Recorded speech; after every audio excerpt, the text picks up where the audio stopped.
Tesla is set to lure other electric car owners into its ultimate showroom with a Trojan horse type of a move. Forbes contributor and a Trojan horse whisperer, Tom Moloughney, will tell us how this might work. Plus, in other electric car news, Elon Musk uses a B word. We'll find out what Rivian, Lucid, and Faraday Future all have in common this week. Mercedes-Benz teases a couple of new EVs. Volkswagen ID.6 delivery start, and here comes the $25,000 EV. All of this is coming up next. Don't forget to subscribe and hit the bell notification icon so you don't miss our weekly electric car news stories. Tesla is gearing up to send a Trojan horse into the rest of the automotive industry, and it's kind of genius. I don't know why they haven't thought of this before. Elon Musk has announced that Tesla will be opening its massive Supercharger network to other electric cars, and that will happen later this year, which in Elon speak may mean not this year at all, maybe next year when we're done with the flying roadster. Now, it does sound nice at first, but essentially what's going to happen for those who have decided to buy an electric car other than a Tesla will sooner or later end up visiting a Tesla Supercharger, which essentially is a Tesla showroom with salespeople in every car ready to tell you how much they love their Tesla and how you should buy one too, and half of them have their own YouTube channels. See, you could have had it all along, but no, you chose to have the head-up display and the perfectly aligned panels. When do they learn?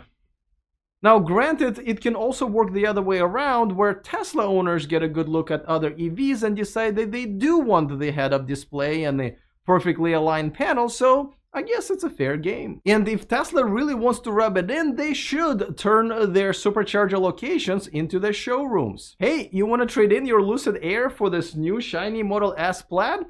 Don't bother unplugging, we'll move your bags. And don't worry, your car will live a long and happy life at the farm upstate. In fairness, there are more non-Tesla fast charging locations in the United States if you combine EVgo and Electrify America at around 1,500, then there are Tesla Supercharger locations at around 1,100, but the average speed and number of stalls is lower. This process will be much easier in Europe, where Tesla is using the widely accepted CCS standard plug, but here in the US, Tesla is using its own unique plug, which means Tesla will have to come up with a solution for other EVs. For more, we turn to the Forbes contributor who does live a happy life on a farm upstate and hosts his own YouTube channel, State of Charge, Tom Moloughney. But before that, a quick reminder that this video is brought to you by NeoCharge. Kill two birds with one smart splitter featuring intelligent sensing technology. You can charge two cars at the same time without spending a ton of money on rewiring your home.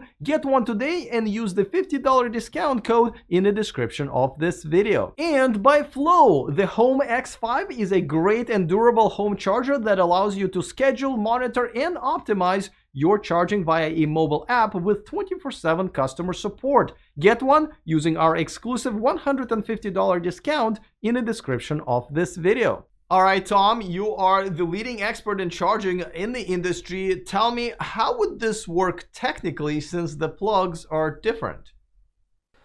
So we're not quite sure how Tesla's going to approach this. They could develop an adapter so that anybody could use the superchargers, or they could actually add a CCS plug to their superchargers, or even set up dedicated supercharger stalls that have CCS connectors.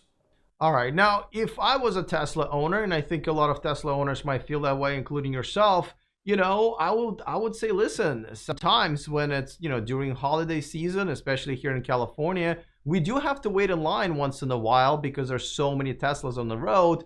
What's going to happen when now there are other electric vehicles have access to this? Why do we have to wait for them when we are the Tesla owners and these are Tesla superchargers? How is Tesla going to tackle that issue? Well, let's be clear. The backlog at superchargers doesn't happen that often. I know in California, it's a lot worse than the rest of the country. Here on the East Coast, I never experienced that. Hopefully, Tesla is already working on a solution, and that's going to add supercharger stalls or add supercharger locations in the areas where there's such high utilization. That's a problem. Actually, you can put that aside to what this issue of adding the connectors. I know that's going to make it worse if you see somebody in a Mustang Mach-E pulling up and charging at a supercharger when you're online. But hey, listen, at the end of the game, Tesla owns the supercharger network. They can do with it what they want to do with it. Yeah, okay. Now, here's a bigger question for me. If Tesla does this, and people like me in ID4 and people in Mustang Mach-E's and other electric cars are going to be essentially driving into a Tesla showroom. That's what the supercharger locations are. They're slick-looking supercharger stalls with all Teslas in there. Are the rest of the manufacturers going to just take it laying down, or is there a way they should say, whoa, whoa, whoa, whoa, we don't want that? What should they do to sort of kind of counter this? Well, first of all, how brilliant is it that, they would open it up and, like you said, people from other EV makes go there and see all these sleek Teslas lined up and charging. They're going to want to be part of the club. So yeah, I get what you're saying, and it's a brilliant move on Tesla's part. But what can the other manufacturers do? Hey, go out and spend billions of dollars and build out a network. And I don't mean a proprietary network like Tesla had. There's nothing from stopping Ford, GM, Chrysler, Dodge, Hyundai, Toyota, a bunch of other manufacturers from all getting together and say, everybody throw $1 billion into the pot. We come up with $5 or $6 billion, and we're going to just blanket the country with DC fast chargers. Now, don't forget, the Volkswagen investment from the Dieselgate settlement was $2 billion. So you see what they've done with that amount of money. Could you imagine if the other automakers all got together, threw in $4, $5, $6 billion? What they could dwarf the supercharger network in a few years. But it seems like none of them have the appetite to do that. They just don't think it's their responsibility, and they're going to end up losing in the end. Fair enough. So speaking of other manufacturers, specifically Ford, you did something fun that I'm really jealous of. Tell us what you did. Yeah, I just got back from a 2-day visit to Ford's headquarters, and I got to ride around their proving grounds track in an F-150 Lightning. I wasn't able to drive it, but I was a passenger, and let me tell you something, Alex. People are going to love this truck. It is a beast. At any speed, when you step on it, you just get thrown into your seat. Those 775 pound-feet of torque, people are going to love this truck. Looking forward to your report. I am so jealous because I will not get to see the electric F-150 until I'm back from Vegas in the beginning of August, but don't forget to subscribe to Tom's YouTube channel, State of Charge, by using the link in the description of this video. We'll get back to Tesla a bit later in the video, but in other electric car news, 3 electric car startups are getting paid this week, which means their future just got brighter. Faraday Future, a company I have held multiple funerals for, has gone public via a reverse merger and promised to bring its luxury SUV FF91 to production next year. The company's turnaround is credited to Karsten Breitfeld, a former Byton CEO who took over as Faraday Future CEO a couple of years ago. Lucid is just a few days behind, going public on Monday, also via a reverse merger led by the former Tesla's chief engineer, Peter Rawlinson. The production of the Air sedan has been delayed, but Lucid says the first deliveries will start later this year. And Rivian has raised yet another $2.5 billion, now passing $10 billion mark in total investments from Amazon, Ford, and others. But much like every single EV startup, including the 2 I just mentioned, its first model R1T deliveries were once again pushed back, this time to September.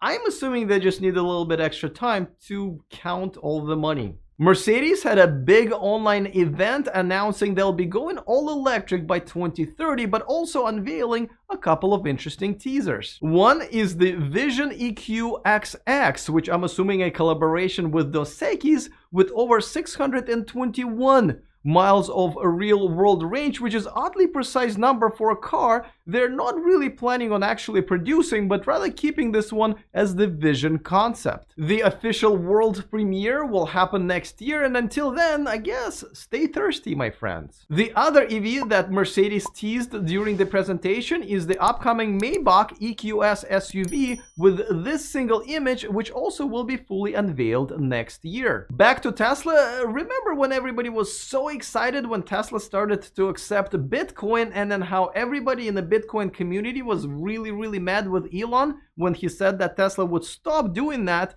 due to the climate impact of mining? Well, you want to guess what happened next? Here's Elon speaking at the B-Word conference hosted by the Crypto Council. And we want to do a little bit more diligence to confirm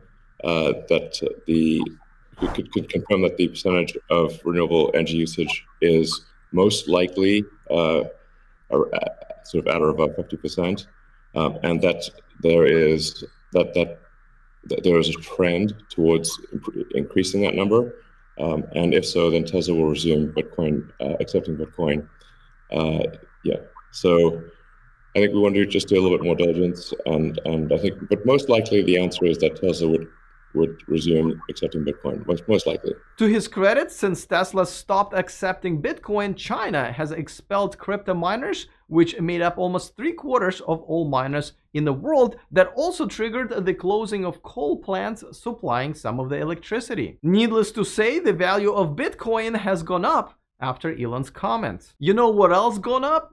Not my ability to segue well, but the probability of Tesla's semi-truck going in production in the next few months. Per multiple reports, it seems that Tesla is putting the last touches on the production line where the semi will be produced, and the first deliveries may happen before the end of the year. You know what's not going to happen by the end of the year, or really ever, is the Tesla Model S getting its steering wheel back. It's go yoke or go broke. Elon Musk has confirmed through his PR department, that is his Twitter account, while ironically using half of his characters in the shape of a round steering wheel. Deliveries of the Volkswagen ID.6 have begun in China, where two versions of the SUV are produced by two joint ventures with two different badges, the ID.6 Cross and the ID.6X. Same two battery sizes as in the ID.4 in Europe. Here in the United States, we only get the bigger one, so the range would be a bit shorter since it's a bigger vehicle. It starts at around $37,000 after the currency conversion and the incentives. Overall, the Volkswagen Group has been doing very well this year. It has delivered over 171,000